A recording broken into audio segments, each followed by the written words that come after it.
La tempesta que provoca una destrucció creativa. Aquestes paraules de l'economista austríac nord-americà Joseph Alois Schumpeter ressonen avui més que mai i són unes paraules que tenen la metàfora de la tempesta i en realitat es refereixen als agents econòmics, als agents que desorganitzen l'ordre establert i que busquen una millor assignació dels recursos a l'abast. Destrucció, que sona com molt apocalíptic, i creació, que és un concepte que ens fa una mica de mandra, que ens costa una miqueta més. Doncs bé, aquests dos conceptes tenen molt que veure amb el judo. El judo té el seu origen al Japó. Ju vol dir flexibilitat i do vol dir el camí. Per tant, la traducció vol dir el camí de la flexibilitat, el camí de l'adaptació. Amb aquest nom es pot intuir que el judo no és només un esport o és un sistema de defensa personal. Al darrere hi ha una filosofia que ens ajuda a afrontar la vida i a afrontar la nostra competició, la nostra lluita a la vida d'una forma concreta. Precisament, el terme ju, més que una paraula, és un concepte.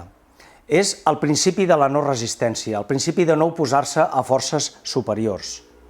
Doncs bé, en aquests moments en què ens estem enfrontant a un moment de destrucció i de creació, aquestes paraules també són més vigents que mai.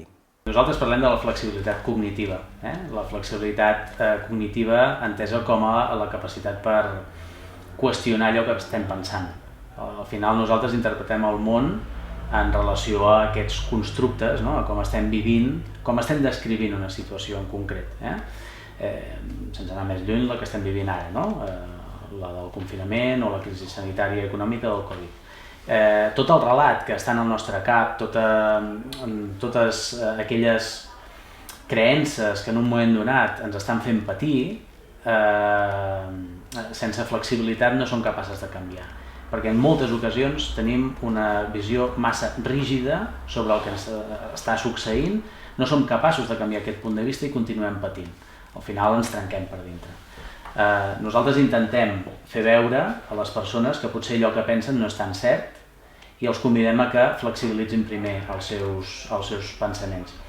Al final hi ha coses que són com són, però si em resisteixo a acceptar-les o em resisteixo a veure-ho des d'un altre punt de vista, l'únic que assoliré és patiment, angoixa i moltíssima frustració. Des d'un altre punt de vista, més flexible, soc capaç d'entendre que sí, que és veritat, que això està passant, que això m'està afectant, però que puc derivar, per exemple, la meva atenció en allò que encara puc fer, en les potencialitats d'aquesta situació o inclús en tot allò que no faig i que hauria de començar a fer ara mateix.